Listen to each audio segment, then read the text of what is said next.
அனைவருக்கும் வணக்கம். இன்னைக்கு நம்ம இந்த பதிவில் பார்க்க போகிற தலைப்பு கார்த்திகை மாத பலன்கள். கார்த்திகை மாத ராசி பலன்கள் பற்றி தான் இந்த பதிவில் டீட்டெயிலாக தெளிவாக பார்க்க போகிறோம். மகர ராசி காலபுருஷ தத்துவப்படி 10ஆம் ராசி மகர ராசி. மகர ராசி நேயர்களுக்கு இந்த மாதம் கார்த்திகை மாதம் எப்படி இருக்குன்னு பார்க்கலாம். உங்கள் ராசிநாதன் சனி 2ஆம் இடத்துல குடும்பம் தனம் வாக்குஸ்தானத்தில் வக்ர நிவர்த்தியாகி இப்போ ஒரு தெளிவான ஒரு நிலைமையில் இருக்கார். ராசிக்கு 3ஆம் இடத்துல ராகு மீன ராசியில் இருக்காங்க. ராசிக்கு 5ஆம் இடத்துல குரு வக்ர நிலையில் ரிஷப ராசியில் இருக்காங்க. 7ஆம் இடத்துல ராசிக்கு 7ஆம் இடத்துல செவ்வாய் கடகராசியில் இருக்காரு. 9ஆம் இடமான பாகிஸ்தானத்துல கேது கன்னிராசியில் இருக்காங்க. 11ஆம் இடமான லாபஸ்தானத்துல புதனும் சூரியனும் விருச்சிக ராசியில் இருக்காங்க. 12ஆம் இடத்துல சுக்கிரன் தனுசு ராசியில் இருக்காரு. இதுதான் கார்த்திகை மாதம் 1ஆம் தேதிக்கு உண்டான கிரக நிலைகள். கார்த்திகை மாதம் 17ஆம் தேதி டிசம்பர் மாதம் 2ஆம் தேதி வரும் சுக்கிரனோட பயிற்சி நடக்கும். கார்த்திகை மாதம் 22ஆம் தேதி டிசம்பர் மாதம் 7ஆம் தேதி அதாவது செவ்வாய் வக்ரம் ஆவார். எப்படி இருக்குன்னு பார்க்கலாம். மகர ராசினியர்களோட வாழ்க்கை எப்படி இருக்கும், உங்களுக்கு சாதகம் என்ன பாதகம் என்ன, எந்த விஷயத்துல கவனமா இருக்கணும், என்னெல்லாம் பண்ணலாம் என்னெல்லாம் பண்ணக்கூடாது, எல்லாமே நம்ம இந்த வீடியோல தெளிவா பார்த்துடலாம். உங்க ராசிநாதன் 2ஆம் இடத்துல இருக்காருங்க. வக்ர நிவர்த்தி ஆயிட்டார். கவலையப்படாதீங்க. ஒரு நல்ல ஒரு வாழ்க்கை உங்களுக்காக காத்துட்டு இருக்கு. இந்த கார்த்திகை மாதம் நீங்க நல்லா இருக்க போறீங்கிறதுல சந்தேகமே கிடையாது. 7.5 சனியோட கடைசி பகுதியில் இருக்கீங்க. அடுத்த வருஷமெல்லாம் கம்ப்ளீட்டா உங்களுக்கு பிடிச்ச 7.5 கண்டிப்பா உங்களை விட்டு விலக போகுது.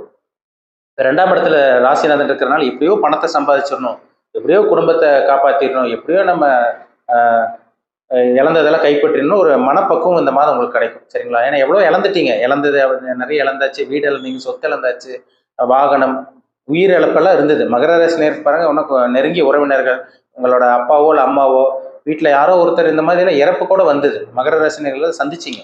கடந்த ஒரு 7.5 வருஷமா நிறைய பிரச்சனை, ஒரு 7.5 8 வருஷமே சொல்லலாம், ஏகப்பட்ட பிரச்சனை.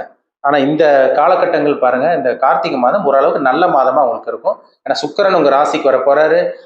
செவ்வாய் வக்ரமாகிறது ஒரு சிறப்பான ஒரு அமைப்புன்னு சொல்லிடலாம். ஏன்னா இந்த மாதம் சுக்கிரன் செவ்வாயோட மாற்றம் தான் இருக்குது. அதனால கண்டிப்பா உங்களுக்கு ஒரு மாற்றத்தை கண்டிப்பா கொடுத்துரும். 2ஆம் இடத்துல சனி இருக்கிறதுனால சின்ன சின்ன பாதிப்பு. என்ன பிரச்சனை? குடும்பத்துல சின்ன சின்ன பிரச்சனை ஒரு சில பேருக்கு இருக்கதாங்க செய்யுது. மகர ராசினியர்களுக்கு குடும்பத்துல பிரச்சனை, பேசி மாட்டிக்குவீங்க, நல்லது பண்ணி கெட்ட பேர் வாங்குறது, வாய் கொடுத்து மாட்டிக்கிறது, இதெல்லாம் வரும். அதனால பேச வேண்டிய பேச்சில் மட்டும் கொஞ்சம் குறைச்சிட்டிங்கன்னா மற்றதெல்லாம் பெரிய பிரச்சனையெல்லாம் உங்களுக்கு வர வாய்ப்பே கிடையாது. எப்படியே பணத்தை புரட்டி சமாளிச்சிருவீங்க. இஎம்ஐ பிரச்சனை, கிரெடிட் கார்டு பிரச்சனை, மாத தவணை, இந்த டியூ கட்டுறது, இதெல்லாமே எப்படி சமாளிப்பீங்க இந்த மாதம், அதில் சந்தேகமே கிடையாது. 3ஆம் இடத்துல ராகு ஒரு தைரியத்தை கொடுப்பார், ஒரு வேகத்தை கொடுத்துருவார்.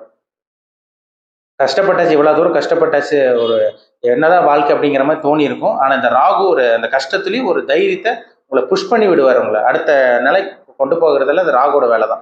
3ஆம் இடத்துல ராகு சனி இந்த செவ்வாயெல்லாம் இருந்துட்டாலே தைரியத்தை தூண்ட வைக்கும், அவங்களை அடுத்த கட்டத்துக்கு நகர வைக்கும். அது இந்த மாதம் கண்டிப்பாக ராகு செய்யும்.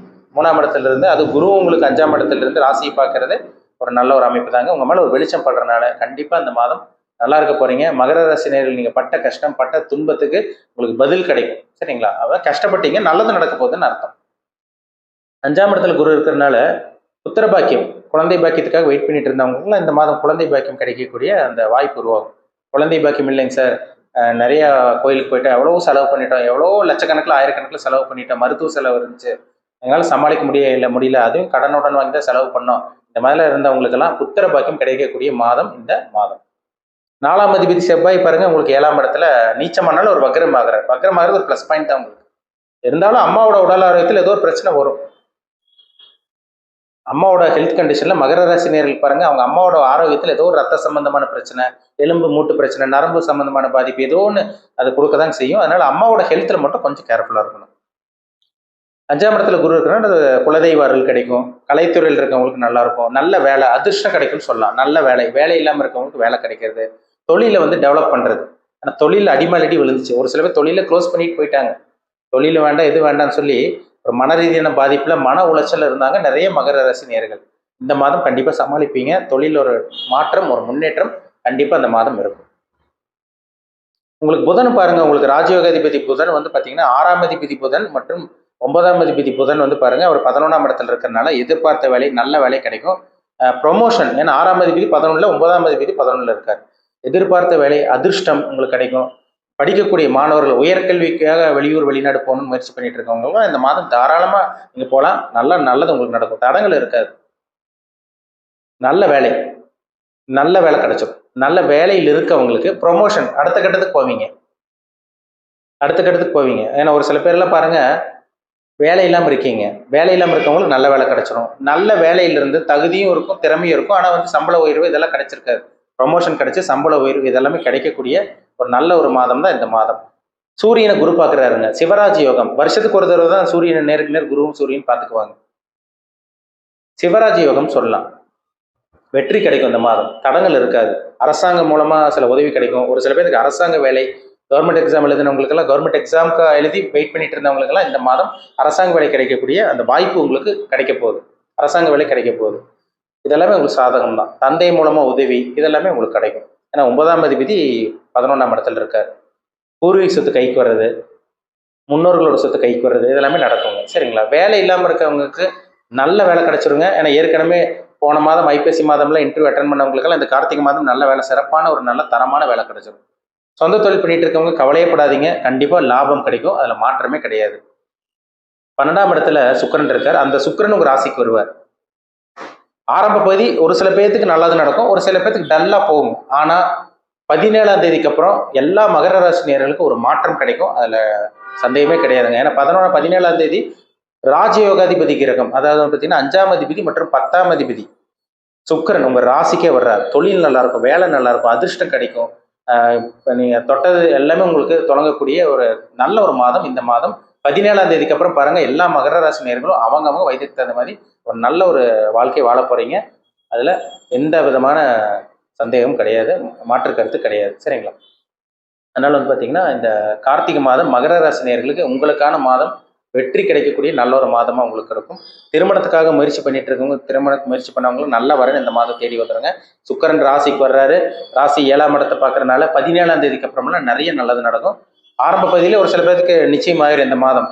ஒரு சில பேருக்கு கார்த்திகை மாதம் 17ஆம் தேதிக்கு அப்புறம் நல்ல வரன் தேடி வரதை உங்களால பார்க்க முடியும். அருமையா இருக்கு இந்த மாதம். சரிங்களா? வேலை, தொழில், உத்தியோகம், வியாபாரம், விவசாயம், திருமணம், புத்திரபாக்கியம், வெளிநாட்டு பிரயாணம், கல்வி, உயர்கல்விக்காக படிக்கிறதுக்காக வெளிநாடு போறது எல்லாமே உங்களுக்கு சிறப்பா இருக்கு. நீங்க நினைச்சதெல்லாம் நடக்கும். ராசி குரு பார்க்கிறார். ராசிக்கு சுக்கிரன் வர போறார். ராசிநாதன் 2ஆம் இடத்துக்கு இருக்கார். ராகு 3ஆம் இடத்துல முயற்சி ஸ்தானத்துல, வெற்றி ஸ்தானத்துல இருக்கார். இது எல்லாமே நல்லா இருக்கு. என்ன ஒரு மைனஸ்னா, இது என்ன பிரச்சனைன்னா, அம்மாவோட உடல் ஆரோக்கியத்தில் மட்டும் அப்பப்போ சின்ன பாதிப்பு கொடுக்க தான் செய்யும். மற்றபடி பெரிய பிரச்சனை எல்லாம் வராதுங்க. நீங்க ஆசைப்பட்ட மாதிரி வெளியூர் வெளிநாடு போறது இதெல்லாமே உங்களுக்கு சிறப்பா இந்த மாதம் அமைஞ்சிடும். சரிங்களா? பண உரம், முக்கியமா சொல்ல போனா பண உரம். அந்த பணத்தை வச்சு கண்டிப்பா பொழைச்சிக்குவீங்க நீங்க. சரிங்களா? எவ்வளோ கஷ்டப்பட்டீங்க, இத்தனை வருஷம் ஒரு 7-8 வருஷமா எவ்வளோ கஷ்டத்தை பார்த்துட்டீங்க. அது 2020, 21, 22 எல்லாம் சொல்லவே வேண்டாம். அந்த அளவுக்கு மன உளைச்சல். இப்போ வரைக்கும் மகர ராசி நேயர்கள் மன உளைச்சல் இருக்கீங்க, பண பிரச்சனையில் இருக்கீங்க, பண பற்றாக்குறையில தான் இருக்கீங்க. ஆனா இந்த மாதம் கண்டிப்பா, கார்த்திகை மாதம் கண்டிப்பா உங்களால சமாளிச்சிட முடியும். அதுல சந்தேகமே கிடையாது. 17ஆம் தேதிக்கு அப்புறம் நீங்க நினைச்சதெல்லாம் நடக்கும். உங்க ஆசை, உங்க விருப்பம், உங்க எண்ணங்கள் எல்லாமே உங்களுக்கு நிறைவேறும். எல்லா மகர ராசி நேயரும் நல்லா இருக்க போறீங்க. அவங்க ஏஜ் அதான் ரொம்ப முக்கியம். சரிங்களா? வயதுக்கு தகுந்த மாதிரி சில விஷயங்கள், நல்ல விஷயங்கள் நடக்கும்.